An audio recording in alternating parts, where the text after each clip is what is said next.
5월 21일 토요일이 되었습니다. 한 주간이 훌쩍 지났습니다. 여러분, 이번 주간에 우리가 생각했던 주제는 회복인데요.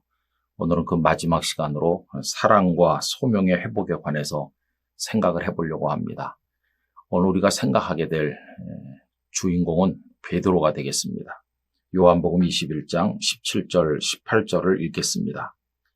세 번째 이르시되 요한의 아들 시몬아 네가 나를 사랑하느냐 하시니 주께서 세 번째 내가 나를 사랑하느냐 하시므로 베드로가 근심하여 이르되 주님 모든 것을 아시오매 내가 주님을 사랑하는 줄을 주님께서 아시나이다.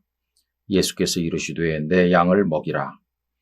내가 진실로 진실로 네게 이르노니 네가 젊어서는 스스로 띠띠고 원하는 곳으로 다녔거니와 늙어서는 네 팔을 벌리리니 남이 네게 띠띠우고 원하지 아니하는 곳으로 데려가리라.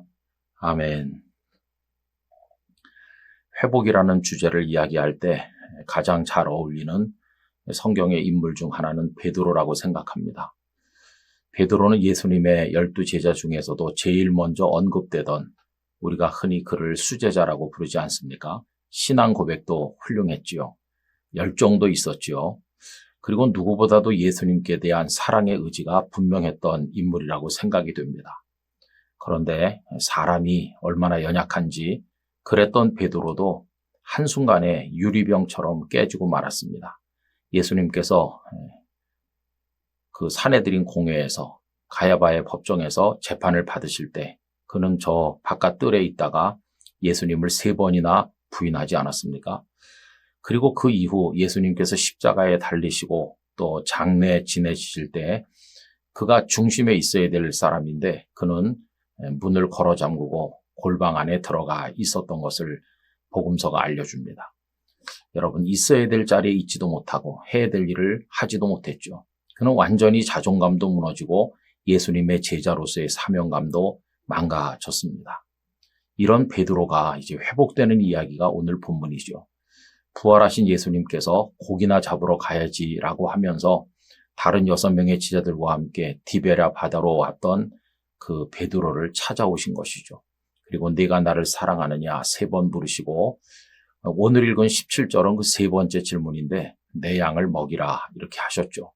그리고 18절에 보면 사람들이 너를 팔을 벌려서 원하지 않는 곳으로 끌고 갈 것이다 말씀하셨는데 그가 마지막에 어떠한 죽음으로 순교할 것인지 말씀하신 것이죠. 그는 2 팔을 벌린 채로 십자가의 순교를 통해서 하나님께 자신을 드린 것을 우리가 알고 있습니다. 자, 그래서 이제 베드로의 사명 그리고 예수님을 향한 사랑 이게 회복됐죠. 내가 주님을 사랑하는 줄 주께서 아시나이다. 사랑이 회복이 됐고 복음을 들고 나가 전하다가 순교했으니 소명도 회복이 됐고 열매를 맺었다는 것을 알게 됩니다. 여러분, 우리들은 다 연약해서 언제나 회복돼야 될 부분이 있게 마련이죠. 저는 평생을 목사로 살면서 많이 느끼고 있어요. 언제나 말씀을 준비하고 설교하고 뭐 이렇게 저렇게 저의 일을 하기는 하지요. 그러나 제 스스로가 알고 있어요. 어떤 때는 기쁨이 충만해서 정말 뜨거운 열정으로 할 때가 있는가 하면 어떤 때는 왜 그런지 모르지만 가라앉아서 의욕이 사라진 채로 그저 형식적으로 할 때도 없지 않아 있구나 하는 것을 느낄 때가 있습니다. 이제 그럴 때 필요한 게 뭐겠습니까? 회복되는 거죠. 우리 마음속에 주님을 향한 사랑이 회복돼야 되고 소명, 사명의식이 회복돼야 되는 거죠. 우리 영락교회 성도들과 이 영상을 함께 하시는 모든 분들에게 이러한 회복이 있기를 간절히 바랍니다. 그런데 여러분, 이 주간의 회복이라는 주제를 마무리하면서 우리가 꼭 기억해야 될 것이 있어요. 회복은 어떻게 일어나는가 하는 것입니다. 여러분, 회복이 노력한다고 되나요? 어떤 인위적인 프로그램을 몇 가지 진행한다고 해서 되는 것일까요? 그게 아닌 것이에요. 오늘 여기 베드로가 어떻게 회복됐나요? 예수님께서 오심으로 예수님을 통해서 회복됐어요. 회복은 어떤 회복이든지 예수님을 통해야 됩니다. 은혜로 되는 것이에요. 그러니까 내가 회복돼야지 이렇게 된다고 회복하는 게 아니에요. 주님을 갈망하고 주님의 은혜를 받아서 주님의 손길을 통해서 성령님의 역사 가운데서만 회복될 수 있는 것이에요. 그래서 여러분, 우리는 은혜를 사모해야 됩니다. 주님 앞에 무릎을 꿇어야 됩니다. 우리를 주님께 맡겨야 됩니다. 그래서 주님의 은혜로우신 손길 안에서 비로소 우리들은 회복될 수가 있는 것입니다. 한국교회의 회복, 우리 가정의 회복, 우리 개개인의 신앙과 삶의 회복, 여러분 얼마나 절실한 주제인지 알 수 없는데 우리 모두가 회복된 성도로서 하나님 앞에 서기를 간절히 소원합니다.